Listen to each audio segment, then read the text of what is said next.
আসসালামু আলাইকুম, welcome back to my new video. Paratha তো অনেক খেয়েছেন, কখনো কি মুগ ডালের পরোটা খেয়েছেন? খেতে কিন্তু অনেক বেশি মজা হয়, নরম তুলতুলে, ভেতরে পুর ভরা। যদি কখনো খেয়ে না থাকেন তাহলে এই রেসিপিতে একবার ট্রাই করে দেখতে পারেন, আশা করি অনেক বেশি ভালো লাগবে। তো চলুন রেসিপিটি দেখে নেওয়া যাক। এর জন্য প্রথমে নিয়েছি হাফ কাপ মুগ ডাল। এটাকে পানি দিয়ে খুব ভালো মতো করে ধুয়ে কিছুক্ষণের জন্য ভিজিয়ে রাখবো।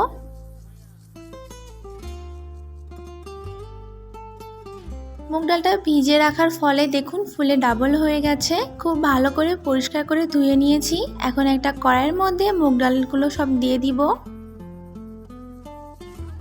এখন দিব 1 চা চামচ আদা রসুন বাটা, পরিমাণ মতো লবণ, দিব 1/3 চা চামচ হলুদের গুঁড়া, হাফ চা চামচ ভাজা জিরা গুঁড়া, হাফ চা চামচ লাল মরিচের গুঁড়া, হাফ চা চামচ ধনিয়া গুঁড়া আর দিব 2 কাপ পরিমাণে পানি। পানিটা দিয়ে ডালটা সেদ্ধ হওয়ার জন্য চুলায় বসিয়ে দিব। ডালটা ফুটে গেলে চুলাটা অল্প একটু কমিয়ে দিতে হবে। কমিয়ে ডালটাকে খুব ভালো মতো করে সেদ্ধ করে নিতে হবে। দেখতে পাচ্ছেন ডালটা খুব ভালো মতো সেদ্ধ হয়ে গেছে। এখন এর মধ্যে দিয়েছি হাফ চা চামচ গরম মশলার গুঁড়া। এখন ডালটার পানি শুকিয়ে যাওয়া পর্যন্ত খুব ভালো মতো করে এটাকে রান্না করে নিব। এই পর্যায়ে ডালের পানি অনেকটাই শুকিয়ে গেছে। এখন এর মধ্যে দিব কিছু ধনিয়া পাতা কুচি আর কিছু কাঁচামরিচ কুচি। আমার কাছে ফ্রেশটা ছিল না, তাই ফ্রোজেনটা ব্যবহার করেছি। ফ্রেশটা থাকলে দিতে পারেন। এখন ডালের পানিটা খুব ভালো মতো করে শুকিয়ে নিব। দেখুন খুব ভালো মতো করে শুকিয়ে নিয়েছি আর এরকম আঠালো হয়ে গেছে। এখন চুলা থেকে নামিয়ে নিব। এখন পরোটা তৈরির জন্য ময়দা মেখে নিব। যার জন্য এখানে নিয়েছি 1.5 কাপ পরিমাণ ময়দা। আপনারা চাইলে আটা ব্যবহার করতে পারেন। দিব পরিমাণ মতো লবণ। লবণটাকে খুব ভালো করে মিশিয়ে নিব। এরপরে মাঝখানে একটু ফাঁকা জায়গা করে নিয়েছি। এর মধ্যে দিব একটু পানি আর 2 টেবিল চামচ রান্নার তেল। তেল আর পানিটাকে আগে খুব ভালো করে মিশিয়ে নিব। এইভাবে তেল আর পানিটাকে খুব ভালো করে মিশিয়ে নিলে ময়দাটা খুব ভালো মতো সফট হয় আর পরোটাগুলো অনেক বেশি নরম থাকে আর তৈরি করার সময় অনেক বেশি নরম হয়। এখন একটা নরম খামির তৈরি করে নিব।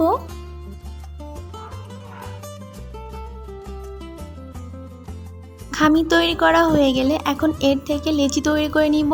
লেচিগুলো বেশি বড় করা যাবে না, আবার খুব বেশি ছোট করা যাবে না। এক মাপের সবগুলো লেচি তৈরি করে নিব। আমি এখানে 1.5 কাপ ময়দা থেকে 5টা লেচি তৈরি করে নিয়েছি। এখন এর মধ্যে দিব কিছুটা পরিমাণে তেল। তেলটা দিয়ে কিছুক্ষণের জন্য একটু রেস্টে রেখে দিব। এতে করে ময়দার মিশ্রণটা আরও বেশি নরম হয়ে যাবে। প্রায় 5 থেকে 6 মিনিট মতো রেস্টে রেখেছিলাম। এখন এর মধ্যে থেকে লেচি নিয়ে এর মধ্যে পুর ভরবো। এর জন্য লেচি নিয়ে এরকম হাতের সাহায্যে ছড়িয়ে দিয়েছি। আপনারা চাইলে বেলনি দিয়ে বেলে নিতে পারেন। পরিমাণ মতো পুর এর মধ্যে ভরে দিয়েছি। এখন খুব ভালো মতো করে এগুলোকে সিল করে দিব।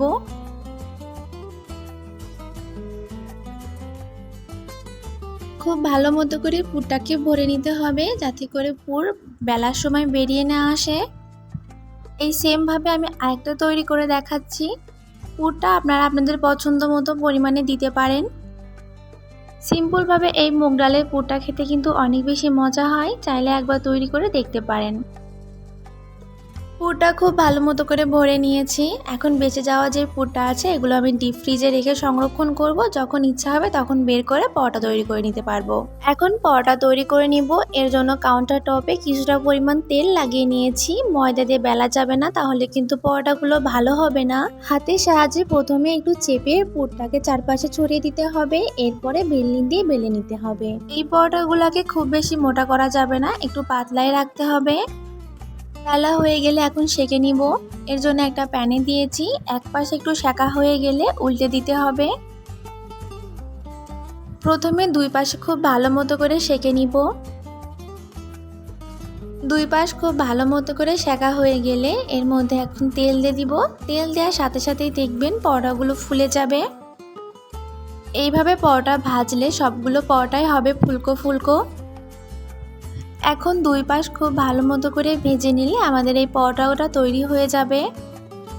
উল্টে পাল্টে খুব ভালো মতো করে পরোটা ভেজে নিয়েছি। এখন এটাকে উঠিয়ে নিব। আর সেমভাবে আমি আরেকটা ভেজে দেখাচ্ছি।